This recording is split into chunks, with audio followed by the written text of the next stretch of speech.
Uno tiene que entender las lecciones de la economía y de la política. La primera lección de la economía, por supuesto, es que hay una escasez de las cosas en el mundo, de los satisfactores, de las cosas que hay que comprar.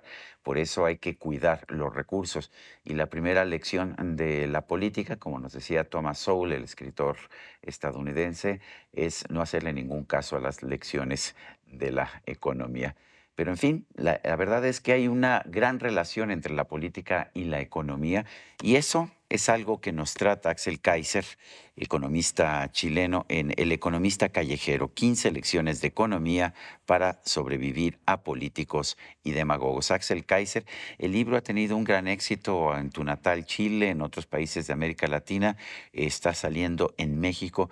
¿Y cuáles son las lecciones de economía para sobrevivir a los políticos y a los demagogos? Así es, Sergio. La verdad es que este libro ha superado nuestras expectativas respecto al éxito que ha tenido. Es el libro de economía más vendido en la historia de Chile. Lleva un año en el ranking como el número uno en la categoría no ficción, compitiendo con libros de autoayuda, que normalmente son los que se llevan ese podio. Y entonces es un fenómeno cultural muy interesante observar que la gente estaba ávida de entender cuestiones básicas en temas económicos, que además estamos viviendo tiempos muy convulsionados en todas partes en términos económicos. Así es que estoy muy contento, lo hemos publicado en varios países, incluyendo España, ahora está acá en México, lo ha publicado Ujú, Ariel, está en las distintas librerías, y básicamente yo hablo de 15 lecciones, sí, hay ujú. más, por supuesto, pero explico partiendo con la primera más básica y más elemental, y esa es una de las fortalezas del libro, que se explica en términos muy sencillos para que el estudiante de escuela, para que el estudiante universitario de otras carreras, cualquier persona pueda entender. La primera lección que digo es que trabajar es vivir, es decir, tú tienes que hacer una actividad productiva para satisfacer tus necesidades, poder alimentarte, poder tener una vivienda. Eso es algo tan elemental, tú me vas a decir, es obvio, pero cuando uno oye a los políticos que prometen derechos a todo, como si nadie tuviera que esforzarse por satisfacerle esos derechos a las personas que reciben beneficios, da la impresión como que la riqueza cayera del cielo o la creara el Estado de la nada, ¿no? Y eso es falso. La segunda lección por lo mismo es que todo lo puedes vivir de tu trabajo o del trabajo ajeno. O sea, es así, no hay otra alternativa. Y si vives del trabajo ajeno, o bueno, es porque la persona te está regalando parte de su ingreso voluntariamente, como un padre a su hijo o un amigo que te está ayudando, o se lo estás confiscando por la fuerza, ya sea porque vas y lo robas a la persona o porque el Estado le quita y te lo da a ti. Eso es lo que hacen todos los gobiernos, ¿no? Exacto. Te quitan el dinero para repartirlo, porque eso es equitativo, ¿eso es lo que te dicen? ¿Es equitativo? Ellos sostienen que es lo justo, pero uno tiene que formularse la pregunta, Sergio, de si es justo que a una persona la obliguen a trabajar para otra, gratis.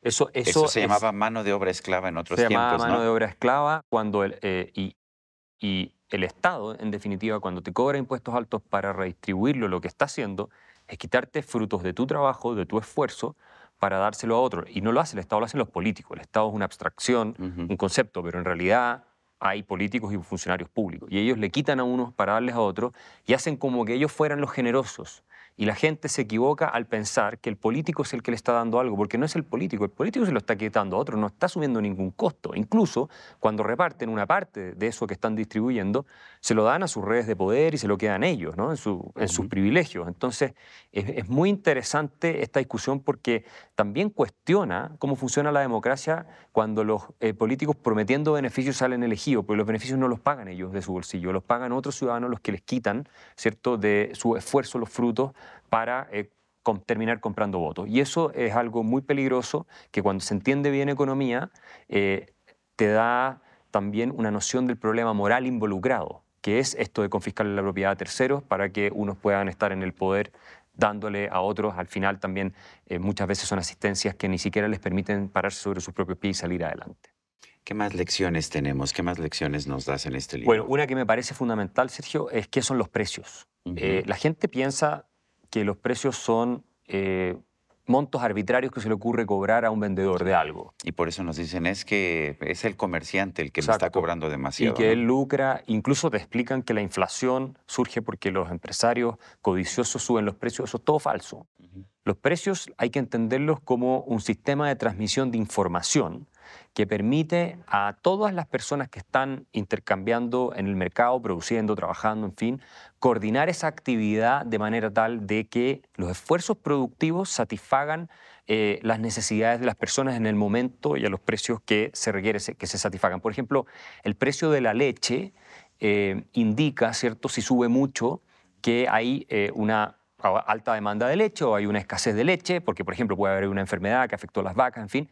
Y esa alza de precio no es que sean los especuladores que están abusando simplemente de la gente. Esa alza de precio es muy útil porque manda una señal de que se tiene que racionalizar el costo, el consumo de leche, de manera tal de que haya las personas que realmente la necesitan tengan el acceso y no llegue una persona y compre 10 litros y se despilfarre. Pero además se genera un incentivo Para que se produzca más. Pues sí, pues para invertir más en vacas, Claro. para invertir más en la producción de leche. Exactamente, y esa es una cuestión que yo explico en el libro, por ejemplo, en la pandemia con las mascarillas. Hubo muchos países que discutieron fijar los precios de las mascarillas. Y yo fui uno de los que dijo, en Chile se discutió esto, que eso era un grave error, porque cuando sube el precio de las mascarillas, tú tienes mucho más incentivos para que haya distintas empresas que producen otras cosas relacionadas y que pueden dedicarse a producir mascarillas porque ahora es un buen negocio. Como pasó, ¿no? Que subieron muchísimo los precios de las Y después mascarillas. cayeron. Después cayeron, pero además lo que vimos es que todo el mundo dijo, este es el gran negocio, entonces yo le voy a invertir. Exacto, y comenzaron a importar mascarillas de distintas partes, comenzaron a producir mascarillas localmente. ¿Y qué pasó? Primero suben los precios, porque hay mucha demanda, después como el aumento de precio genera todos estos incentivos, entonces después aumenta la oferta y caen los precios, y la gente toda puede tener mascarillas. Pero hay gente que dice que el mercado así es muy cruel y que es mejor que algún político tome la decisión de actuar en bien del pueblo. ¿Qué les dices? Es que el mercado somos todas las personas tomando decisiones libremente, eso es, decidiendo qué queremos hacer con los frutos de nuestro trabajo. O sea, no es una entelequia. No es una entelequia. Ujú. Entonces, no es cruel porque nosotros lo que buscamos, ¿cierto?, es estar mejor nosotros, nuestras familias y quienes nos rodean. Entonces, tomamos decisiones en función de esa lógica. Y eso implica que hay otras personas dispuestas a servirnos produciendo las cosas que necesitamos, alimentos y distintas cuestiones. Cuando se meten los políticos, los criterios que priman no son los de cómo servimos y nos ayudamos nosotros a nuestra familia y vamos intercambiando voluntariamente con otros que también están buscando lo mismo, ¿cierto?, sino que son los de la lógica del poder. El político también piensa cómo me beneficio yo. Entonces, él, estando en el poder, lo que hace es hacer un discurso que suena lindo, pero instrumentaliza las emociones de la gente muchas veces que no conoce profundamente la economía para sacar réditos para el voto, para sacar clientelismo, para subir impuestos, para tener más recursos para comprar apoyos. Y finalmente eso lo que consigue es empobrecer a la ciudadanía. Donde más se mete el Estado, los políticos, uno lo puede ver, donde menos libertad económica hay de que la gente persiga sus fines en esta materia, más pobreza tiene, menos desarrollo y más problemas sociales. Muchos políticos nos están diciendo, Latinoamérica se ha volcado a la izquierda. Chile tiene a Gabriel Boric, México tiene a Andrés Manuel López Obrador, Brasil acaba de elegir a Lula. ¿Cuál es la señal? ¿Qué nos está diciendo América Latina? Una de las razones, Sergio, por la que yo escribí este libro es porque me parece fundamental la alfabetización económica de la ciudadanía para precisamente no elegir a políticos demagogos que prometen cuestiones que son imposibles de cumplir, violando las leyes de la economía que no puedes saltártelas. La voluntad de un político no puede ignorar la escasez de recursos, puede pretender que la ignora, pero en la práctica termina generando mucho daño. Nosotros en Chile elegimos a Gabriel Boric, que prometió enterrar el neoliberalismo, que es lo mismo que decir enterrar el sistema de mercado. Y lo que estamos teniendo hoy Pero día... tú me decías que el mercado somos todos, entonces cuando dices voy a enterrar el mercado, ¿qué estás diciendo? Lo que quieres decir es que vas a enterrar la libertad de la gente de elegir qué quiere hacer con lo que es de ellos, cómo trabajar, cómo intercambiar, elegir el sistema de salud que quiere, el colegio de sus niños, porque todo eso finalmente en la filosofía socialista de Lula, de Boric, de toda esta gente, tiene que controlarlo exclusivamente el Estado, que en el fondo son ellos. Entonces, al controlar estas cosas, la educación, la salud, todo eso, los políticos lo que logran es un poder sobre la vida de las personas y de los ciudadanos que les permiten instrumentalizarlo y, en consecuencia, terminan aniquilando la libertad de estos mismos ciudadanos de elegir ellos y de decir que los políticos o de verlos como menos importantes. Y los políticos quieren ser importantes. Entonces, mientras más se meten en tu vida, más importantes son para ti. Finalmente, ¿cuál debe ser, cuáles deberían ser las soluciones? El capitalismo es la solución y el capitalismo es finalmente un sistema de nada más que favorece a los capitales? No, la solución es un sistema de libre emprendimiento, de innovación, que es lo que permite que todos colaboremos. Yo eso también lo explico en una de las lecciones del libro del economista callejero. Ujú. Innovar es destruir, como decía Schumpeter. Nosotros vamos creando tecnologías, vamos solucionando problemas que tiene la gente. Los automóviles fueron un problema, digamos, una solución a un problema que era el transporte, ¿cierto? Que Ujú. había que mejorarlo. Y así las medicinas, lo mismo. Y eso solo puede existir en ambientes de libertad, Sergio, cuando las personas tienen la capacidad y los espacios para desarrollar sus talentos, sus potencialidades y salir adelante con sus propios méritos, su esfuerzo. Y para eso necesitan capital, o sea, necesitan que se ahorren recursos para poder invertir y desarrollar una nueva tecnología, un nuevo producto, crear una empresa, construir un edificio. Si tú no tienes ahorro, no puedes hacer eso. No puedes aplicar recursos a lo que es tu ingenio, ¿no es cierto? Y entonces ir mejorando la calidad de las personas. Así que es un sistema de libre emprendimiento, lo suelen llamar capitalismo, que es un nombre que suena mal, pero eso es. Pero eso es el nombre, creo que no sé si lo inventó Marx, pero Marx es el que decía que la base del sistema de libertad es el capital, pero yo lo que veo es que no solamente quienes tienen capital se benefician. No, de hecho, los países con más capitalización, es decir, más niveles de capital, son los países en que hay menos gente pobre, los países con mejor calidad de vida, los países con menos delincuencia, los países que mejor le va a la ciudadanía, ¿cierto? O sea, Suiza, por poner un ejemplo que a mí me gusta mucho, es uno de los países más capitalizados del mundo, si no el más capitalizado del mundo, y tú prácticamente no tienes pobreza en Suiza, todos viven de manera espectacular.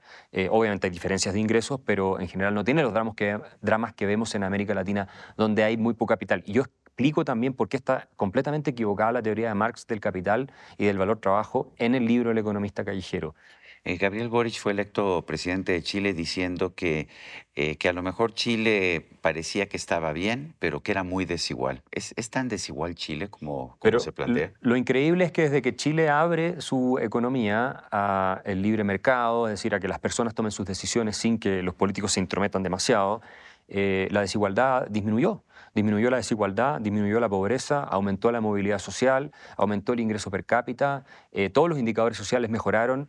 Entonces, lo que él dice es completamente falso. Y ese es un discurso que han instalado ellos desde la izquierda. Y lo mismo tú lo puedes ver con los discursos que se dan en Colombia, con los discursos que se dan, ¿cierto?, en Brasil, ahora con Lula, los discursos en Argentina, en distintas partes, y no son realmente sustentados en evidencia, son nada más que expresiones de una ideología que se niega a reconocer la realidad y que también rechaza la libertad de las personas. Y al hacer eso, al negar la realidad por un lado, rechazar la libertad de las personas, concentra el poder en las pocas manos de nuevo de estos políticos que prometen que van a salvarlos a todos, y el resultado es lo que estamos viendo hoy día en Chile, los peores indicadores socioeconómicos en las últimas décadas.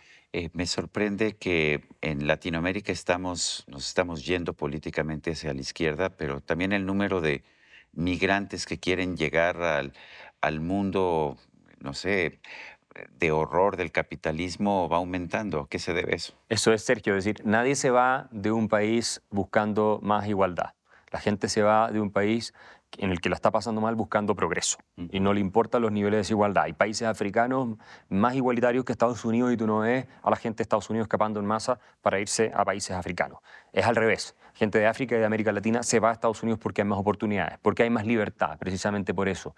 Entonces, lo que los seres humanos queremos en general es progresar. Ahora, sí nos dejamos engañar por discursos y retóricas que se indican que hay unos pocos que son los culpables, los ricos normalmente, y entonces le vamos a quitar a estos y todos van a estar mejor. Porque ¿qué ocurre? Que como no tenemos tampoco los fundamentos liberales para ese progreso sostenido en el tiempo, entonces a alguien hay que echarle la culpa. Y entonces le echamos la culpa a los ricos. Y al echarle la culpa a los ricos, socavamos aún más las instituciones del progreso y con eso vamos perpetuando el círculo este de pobreza, de gente que vota por demagogo y finalmente termina emigrando a países como Estados Unidos. Axel Kaiser, gracias por invitarnos a leer El economista callejero. Muchas gracias a ti, Sergio.